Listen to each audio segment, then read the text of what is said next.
कहते हैं अधिक मास में किया गया छोटा सा पुण्य भी कई गुना फल देता है। लेकिन क्या आपने कभी सोचा आखिर क्यों भगवान विष्णु ने इस मास को अपना नाम दिया?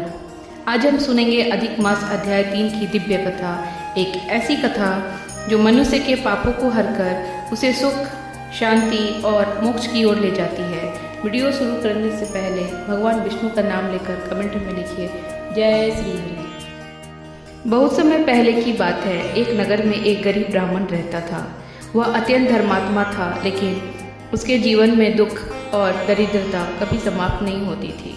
दिन रात भगवान का स्मरण करने के बावजूद उसे भोजन तक के लिए संघर्ष करना पड़ता था।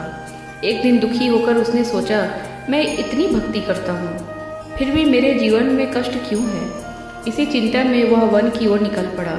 चलते चलते उसे एक तेजस्वी ऋषि दिखाई दिए। उनके मुख पर अद्भुत तेज था। ब्राह्मण ने उनके चरणों में प्रणाम किया और बोला, हे मुनि पर कृपा करके बताइए कि मेरे जीवन के दुख कब समाप्त होंगे? ऋषि मुस्कुराए और बोले, हे ब्राह्मण, यह सब पूर्व जन्म के कर्मों का फल है, लेकिन एक उपाय है। यदि तुम श्रद्धा और नियम से पुरुषोत्तम मास का व्रत करोगे, भगवान विष्णु स्वयं तुम्हारे जीवन के दुख हर लेंगे।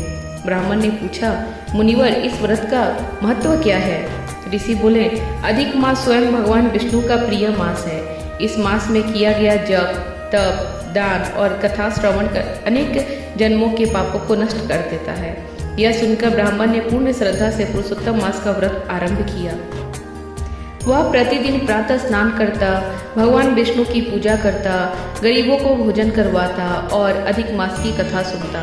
धीरे धीरे उसके जीवन में परिवर्तन आने लगा। जहाँ पहले उसके घर में अंधकार था, वहाँ अब सुख और शांति का वास होने लगा। एक रात भगवान विष्णु स्वयं उसके स्वप्न में प्रकट हुए। उन्होंने कहा, हे भक्त, तुम्हारी श्रद्धा से मैं अत्यंत प्रसन्न हूँ। अब तुम्हारे सभी दुख समाप्त होंगे। कुछ ही दिनों में ब्राह्मण का जीवन पूरी तरह बदल गया। उसके घर में धन, वैभव और सुख की वर्षा होने लगी। लेकिन सबसे बड़ी बात, उसके मन में भगवान के प्रति अटूट भक्ति जाग गई और अंत समय में उसे विष्णु लोक की प्राप्ति हुई। इस कथा से हमें शिक्षा मिलती है कि सच्ची श्रद्धा और भगवान पर विश्वास कभी व्यर्थ नहीं जाता। अधिक मास में किया गया व्रत, दान और कथा श्रवण मनुष्य के जीवन को बदल सकता है। यदि आपको अधिक मास अध्याय 3 की यह दिव्य कथा पसंद आई हो तो वीडियो को लाइक करें, शेयर करें और चैनल को सब्सक्राइब जरूर करें और कमेंट में लिखिए जय श्री विष्णु। जल्द मिलेंगे अधिक मास के अगले अध्याय के साथ। तब तक के लिए हरि ओम।